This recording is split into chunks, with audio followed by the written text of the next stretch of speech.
चलिए प्रिय छात्रों, पिछले लेक्चर में हमने चालक और परावैद्युत पदार्थों का व्यवहार किसी वैद्युत क्षेत्र में, बाह्य वैद्युत क्षेत्र में किस प्रकार का होता है उसका अध्ययन किया था हमने। आज हम इसी चैप्टर में धारिता से संबंधित एक नया टॉपिक लेके चलेंगे, संधारित्र या कैपेसिटर। संधारित्र या कैपेसिटर का कंसेप्ट चलने से पहले कल जो हमने परावैद्युत पदार्थों के व्यवहार का वैद्युत क्षेत्र में अध्ययन किया था, उसमें हम दो टॉपिक, एक परावैद्युत सामर्थ्य,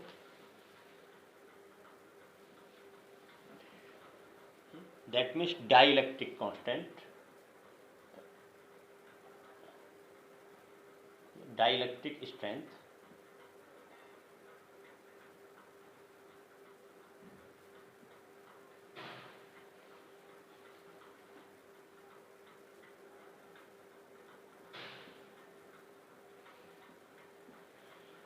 और एक भंजक विभवांतर, ब्रेक डाउन पोटेंशियल डिफरेंस। इन दोनों शब्दों से परिचित और हो लें, जिससे हमारे वैद्युत धारिता का कंसेप्ट थोड़ा और क्लियर हो जाएगा। देखिए, हमने देखा कि जब हम किसी परावैद्युत पदार्थ को किसी बाह्य वैद्युत क्षेत्र में रखते हैं तो उसके अणु परमाणुओं में तनन उत्पन्न हो जाता है। तनन, वे स्ट्रेचेबल हो जाते हैं, तनित अवस्था में आ जाते हैं, वे रबड़ की तरह खिंचना। ठीक है, उनका जो ऋणावेशित भाग है वो वैद्युत क्षेत्र की विपरीत दिशा में, और जो धनावेशित भाग है वो वैद्युत क्षेत्र की दिशा में खिंचता है, तो जिससे उसमें परमाणु में, अणु में एक तनन, स्ट्रेस उत्पन्न हो जाती है। यदि हम आरोपित वैद्युत क्षेत्र का मान बढ़ाते चले जाएं तो आप समझ सकते हैं कि जो तनन है, स्ट्रेस है, ये भी बढ़ती चली जाएगी, और एक स्थिति ऐसी आएगी कि जो बाह्य कक्षाओं के इलेक्ट्रॉन हैं वो अपनी कक्षाओं से वैद्युत क्षेत्र के कारण बाहर निकलना प्रारंभ कर देंगे, अर्थात भंजन की प्रक्रिया प्रारंभ हो जाएगी। वैद्युत क्षेत्र का वह अधिकतम मान जिस पर यह भंजन की प्रक्रिया प्रारंभ होती है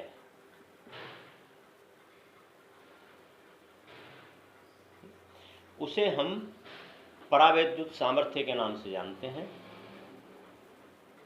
नॉर्मली परावैद्युत सामर्थ्य का मान 3 × 10⁶ वोल्ट पर मीटर होता है वायु माध्यम के लिए, क्योंकि नॉर्मली हम जो परावैद्युत पदार्थ के रूप में जो माध्यम है वो वायु ही यूज करते हैं।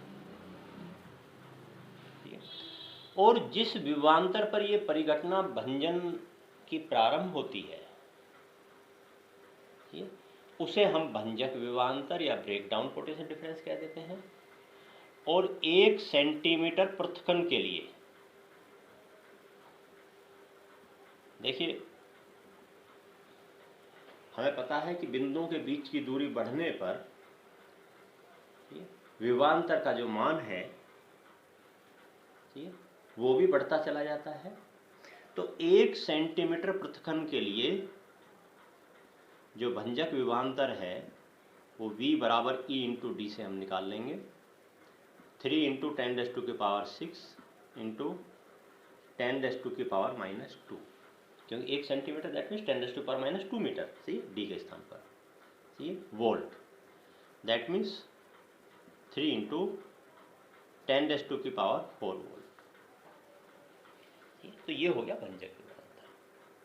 अच्छा, इस कंसेप्ट से एक आपके और इसमें समझ में आ जाना चाहिए कि हमने इस चैप्टर के प्रारंभ में ही पढ़ा था कि किसी भी चालक को एक निश्चित विभवांतर तक ही आवेशित किया जा सकता है। उसका कारण यही है। इसलिए अब आपके ये भी समझ में आ गया होगा कि किसी भी चालक को एक निश्चित आवेश ही दिया जा सकता है, या उसके आवेश ग्रहण करने की एक निश्चित सामर्थ्य होती है, निश्चित एक क्षमता होती है, उसे हम उसकी वैद्युत धारिता कहते हैं। दूसरे रूप में हम ये कह सकते हैं कि किसी भी चालक को किसी भी परावैद्युत माध्यम के अंदर रखकर एक निश्चित भंजक विभवांतर तक ही उसे हम आवेशित कर सकते हैं। उससे ज़्यादा यदि हम उसको आवेश देना चाहेंगे तो विभवांतर का मान इतना अधिक हो जाएगा कि भंजन की प्रक्रिया प्रारंभ हो जाएगी, और जितना हम आवेश देते रहेंगे चालक को, वो चालक वापस निरावेशित माध्यम में होता रहेगा। सही है। तो अब आपके मस्तिष्क में ये भी क्लियर कंसेप्ट हो जाना चाहिए कि हम एक निश्चित मात्रा से अधिक किसी भी चालक को हम आवेश प्रदान नहीं कर सकते। सही है। चलिए, ये तो हुआ हमारे पास परावैद्युत सामर्थ्य और भंजक विभवांतर। सही है। अब हम इसका नेक्स्ट टॉपिक, जो इस चैप्टर का मेन टॉपिक भी है, क्योंकि अभी तक तो हम केवल एक बेसिक कंसेप्ट लेकर चल रहे थे। ठीक है। अब हम इस चैप्टर का मेन टॉपिक लेकर चलते हैं, संधारित्र। सही है। देखिए, हमने किसी भी चालक की धारिता को प्रभावित करने वाले कारक, हम पीछे चैप्टर में जाते हैं। एक तो चालक की आकृति पर निर्भर करता है। ठीक है। वैद्युत धारिता की निर्भरता को प्रभावित करने वाले कारकों का हम अध्ययन कर चुके हैं। वैद्युत धारिता को प्रभावित करने वाले कारक, प्रभावित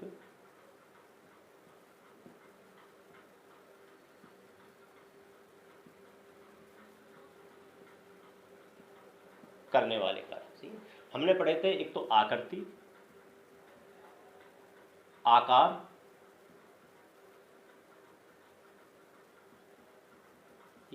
माध्यम की प्रकृति अर्थात माध्यम, और एक हमने चौथा। ये 3 पॉइंट तो हमारे पहले क्लियर हो गए थे, उसी समय हमने इनको डिस्कस कर लिया था किस प्रकार से निर्भर करती है। चौथा पॉइंट रह गया था समीपवर्ती चालक की उपस्थिति पर।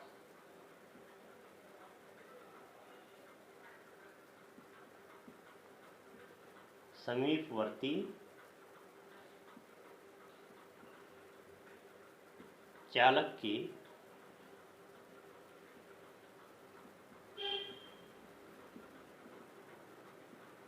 उपस्थिति पर।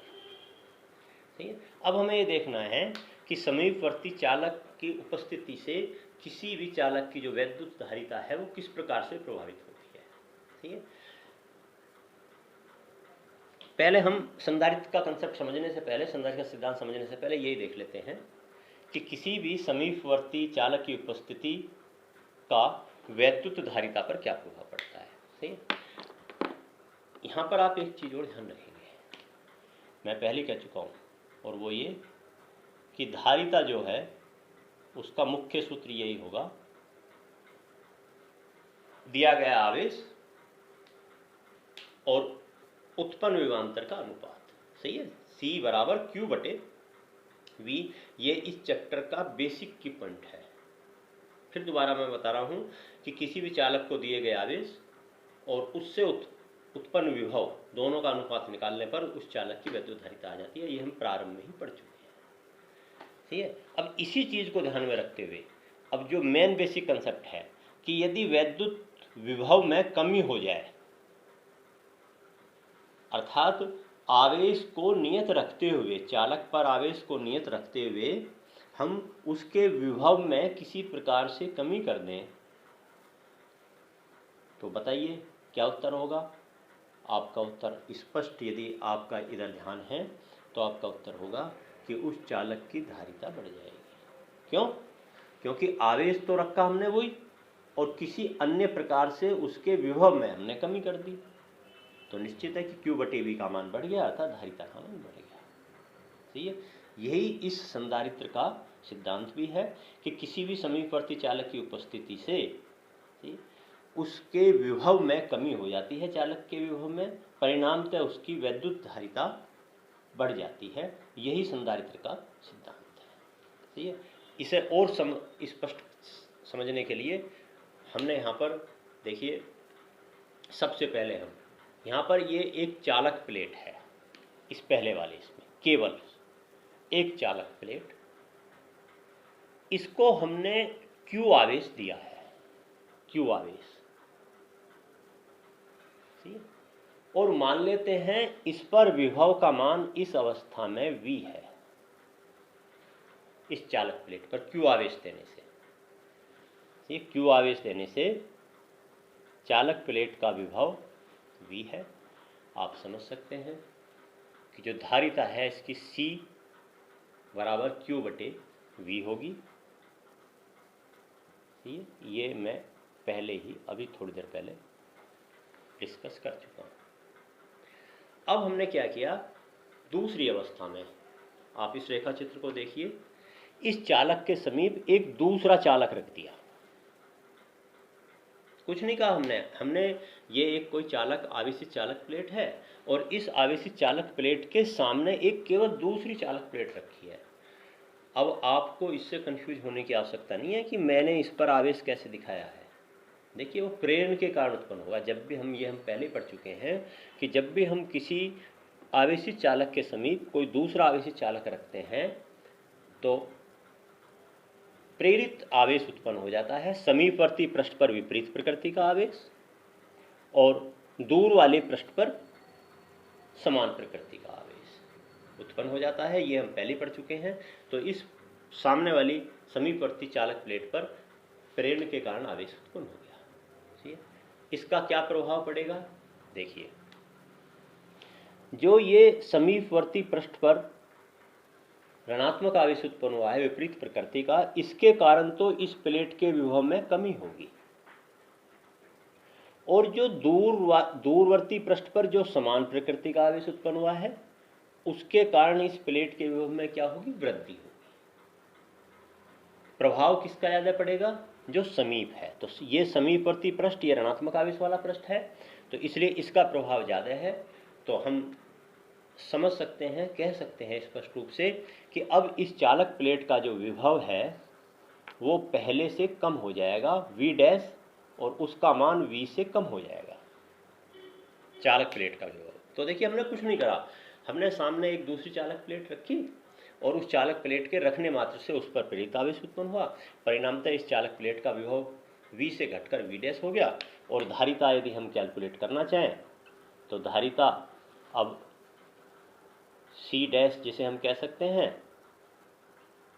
Q बटे V डैश हो जाएगी। ठीक है, जिसका मान पहले वाली धारिता से अधिक है। ठीक है, तो हमने देख लिया कि समीपवर्ती चालक की उपस्थिति मात्र से इस आवेशित चालक की धारिता में वृद्धि हो गई। चलिए, अब हम तीसरा इसमें कंसेप्ट लेकर चलते हैं कि जो हमने ये समीपवर्ती चालक रखा था, सामने दूसरी प्लेट रखी थी, अब इसको आप देखिए यहाँ पर भू संपर्कित कर दिया है।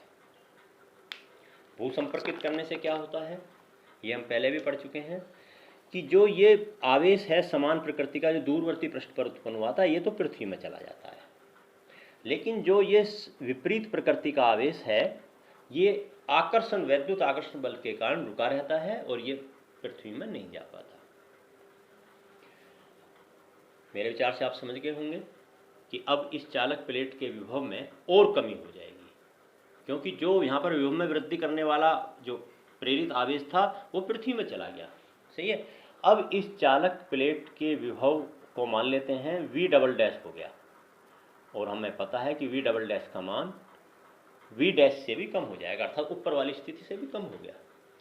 निश्चित है, आप कह सकते हैं कि इस अवस्था में जो वैद्युत धारिता है Q बटे V डबल डैश, उसका मान अब C डैश से भी अधिक हो गया। ठीक है, तो अब हम इस बेसिक कंसेप्ट पर आ गए ये तो केवल हमने स्टेप वाइज समझने के लिए लिया था। अब हम सीधा सीधा यहाँ पर ये कह सकते हैं कि किसी भी चालक प्लेट के समीप कोई दूसरी भूसंपर्कित चालक प्लेट रखने पर उसकी वैद्युत धारिता में वृद्धि हो जाती है, और यही संधारित्र का सिद्धांत है। और हम यदि संधारित्र को परिभाषित करना चाहें तो किसी भी परावैद्युत माध्यम से पृथकित दो चालकों का युग्म संधारित्र कहलाता है। ठीक, तो ये संधारित्र की डेफिनेशन और संधारित्र का सिद्धांत है।